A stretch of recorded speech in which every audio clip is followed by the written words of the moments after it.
過年最火嘅職業唔係上門收數就係紅娘。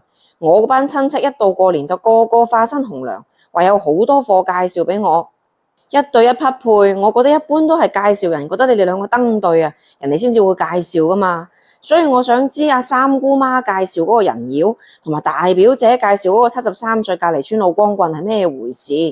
大表姐話係咁噶啦，你今年38歲人，我都只可以揾到同你一樣冇人要嗰啲介紹俾你噶啦。所以喺婚戀市場，女性年齡真係好致命。我依家都應激反應到呢，只要一聽到對方出廠時間晏過1996年，即係芳齡30以下，我就會覺得自己配唔起人哋啊。查實我唔係話唔想相睇啊，而係我怕我見一個成一個。畢竟我呢一挺生得眉清目秀嘅，同關之琳差唔多，都有眼耳口鼻嘅。我選擇困難症唔好收科噶。到時你哋問我係點樣平衡工作同埋多個家庭嘅，我真係唔識答你。我阿媽咧已經要求我下載咗3個交友軟件噶啦。我過年期間每日就好似批閱奏章咁樣左劃右劃，都係大數據匹配先至精準，唔可以搞人字，要信科學啊。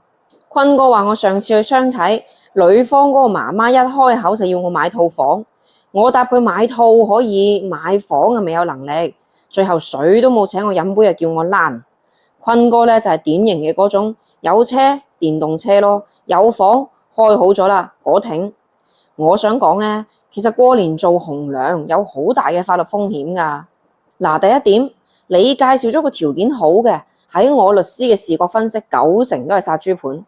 畢竟啊，你冇好似律師咁做過盡職調查，唔單止要做背調啊，仲要驗資反洗錢，非訴持律師證嘅律師先夠膽講自己上崗做紅娘啦。否則啊，你同拱你嘅親戚落火坑有咩區別啫？所以揾紅娘不如揾律師啦。離婚空窗期富婆富佬，我真係唔少噶。其次，我國法律明令禁止跨國分界嘅紅娘或者機構，因為可能涉嫌販賣人口、非法移民之類。和親係有風險，紅娘隨時都可能涉嫌組織他人偷越國邊境罪㗎，你以為啊？仲有啊，介紹嗰啲痴呆女，即係冇性防衛能力嘅女仔，一旦出事就係強姦罪嘅幫助犯，明知女方呃禮金㗎啦，仲介紹收埋中介費，定詐騙罪。所以你唔好再做媒幫人相睇啦，遲早都數罪並罰㗎。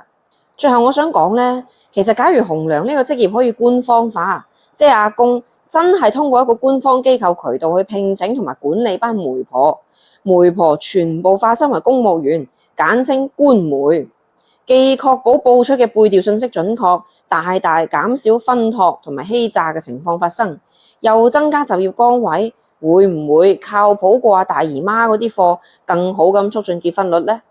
關注我，外江律師，你會幸福㗎。